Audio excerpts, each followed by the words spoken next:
Welcome to today video lecture series in the topic of heat transfer. In heat transfer, in this class we will discuss about governing equations in Cartesian coordinates. So before we going to that, what is meant by an Cartesian coordinates? The direction is represented by x, y, z. This is called as an Cartesian coordinates. So here we consider is a rectangular section in the direction is x, y, z.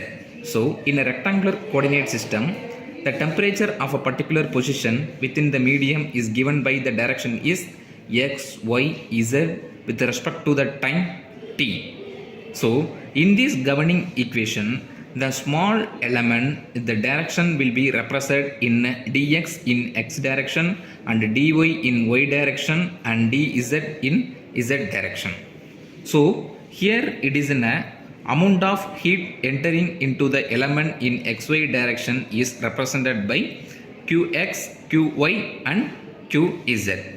So we know that in a Fourier heat conduction equation is qx is equal to minus ka dt by dx. So here it is represented is in the direction of x, the minus ka is the dt by dx, in the area will be represented is dy and dz.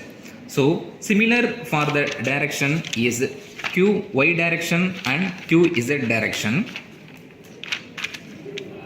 So the direction of qy heat transfer is similar from the z direction, minus k dt dy into dx and z, and also for the same as for qz is equal with represented by the area is in replacement of dx and dy. Amount of heat leaving from the element in xy direction, and the second part of the Cartesian coordinates is the amount of heat leaving from the element in xy z direction is qx plus dx and qy plus dy and qz plus dy.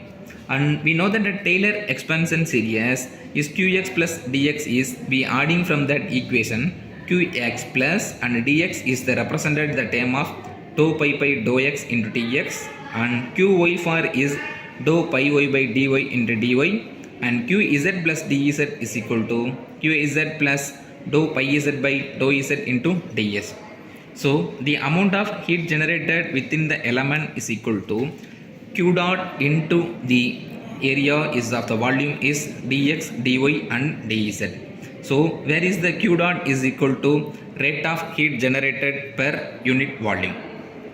The amount of heat stored in the within the element. The next part is the amount of heat stored within the element is equal to rho c dou t by dou t in the volume of dx, dy and dz, where rho is a density of the material, c is a specific heat capacity of the material, and the dou t by dou t is a temperature change with respect to the time in the elemental volume.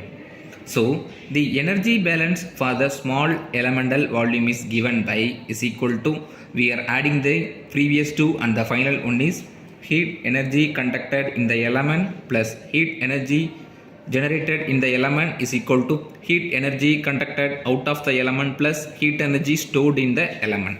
So we are adding this equation with the representation of heat transfer is qx plus qy plus qz plus q dot dx dy dz is equal to qx plus dx plus qy plus dy and qz plus dy.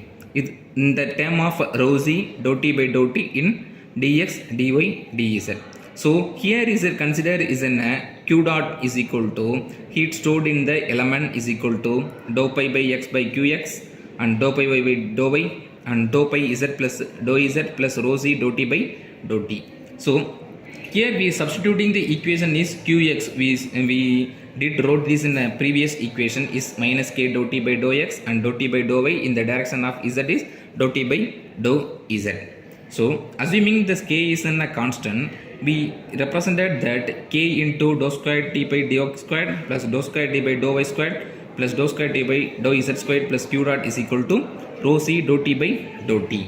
So in this term we represented as in the q dot is in the both side of the right hand side equation, the equation of simplify into the final stage. and the final equation of the heat conduction equation is dou squared T by dou x squared plus dou squared T by dou y squared plus dou squared T by dou z squared plus q dot by k is equal to 1 by alpha dou T by dou T. So here is the alpha is thermal diffusivity. Alpha is equal to the unit is meter squared by second. So the final equation we consider into a assumption of the cases for a steady state. The right hand term will be in a 0 and steady state with heat generation is the middle term of q dot by k is will be a neglecting term, and 2D equation we consider the equation of x and y direction, and the one dimensional equation we consider z direction. So this is the equation of heat conductor general equation in Cartesian coordinates.